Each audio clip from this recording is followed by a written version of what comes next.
नमस्कार, आप देख रहे हैं next nine news. Next nine news में आपका स्वागत है। मुख्यमंत्री एकनाथ शिंदे ने शिवसेना के विधायकों और सांसदों को तोड़कर अब पूरे पार्टी संगठन को संभालने के लिए निर्णायक कदम उठाने शुरू कर दिए हैं। यूं कहे तो अब वह शिवसेना को हाईजैक करने के लिए तैयार है। शिंदे ने बुधवार को केंद्रीय चुनाव आयोग को एक पत्र भेजा। इसमें उन्होंने मांग की कि उनके संगठन को शिवसेना के रूप में मान्यता दी जाए। उन्होंने यह भी कहा कि हमें शिवसेना का धनुष बाण चिन्ह मिलना चाहिए।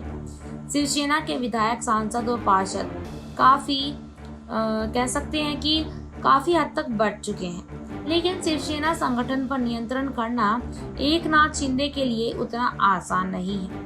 हालांकि उन्होंने इस दिशा में कदम उठाने शुरू कर दिए हैं। निर्वाचित प्रतिनिधियों के बाद अब उनकी नजर शिवसेना के पदाधिकारियों पर है। शिवसेना संगठन में सबसे महत्वपूर्ण मानी जाने वाली प्रतिनिधि सभा में 282 सदस्य हैं। एकनाथ शिंदे अब इनमें से 2/3 यानी 188 सदस्यों को तोड़ने की तैयारी कर रहे हैं। अगर वह इसमें कामयाब होते हैं तो शिवसेना और उद्धव ठाकरे के लिए मुश्किल खड़ी होगी। दल बदल कानून के मुताबिक सिर्फ विधायक और सांसद के बंटवारे का मतलब पार्टी में बंटवारा नहीं है, उसके लिए संगठन में विभाजन होना चाहिए। इसलिए यदि एकनाथ शिंदे प्रतिनिधि सभा के 188 सदस्यों को अपने पक्ष में कर लेते हैं तो यह पूरी पार्टी विभाजन के दावे को मजबूत करेगा। उसके बाद एकनाथ शिंदे अपनी योजनाओं के अनुसार पूरी शिवसेना पर नियंत्रण कर सकते हैं।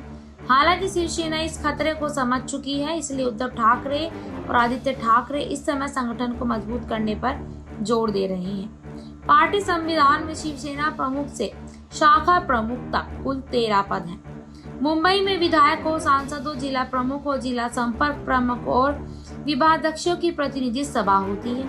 प्रतिनिधि सभा में कुल 288 सदस्य हैं। यदि शिवसेना प्रतिनिधि सभा के सदस्यों में से कम 2/3 एकनाथ शिंदे समूह का समर्थन करते हैं तो शिवसेना के मुश्किल में पड़ने की संभावना है। मालूम हो कि एकनाथ शिंदे इसके लिए पर्दे के पीछे काफी कोशिश कर रहे हैं। हाल के विद्रोह के बाद पार्टी प्रमुख उद्धव ठाकरे ने एकनाथ शिंदे, आनंद राव अडसुल और रामदास कदम को निष्कासित कर दिया। सुधीर जोशी के निधन से एक सीट पहले ही खाली हो चुकी थी। ऐसे में अब उद्धव ठाकरे समेत शिवसेना की राष्ट्रीय कार्यकारिणी में 9 सदस्य बचे हैं। शिवसेना के संविधान के मुताबिक संगठन में कोई भी बदलाव करने का अधिकार सिर्फ राष्ट्रीय कार्यकारिणी का है।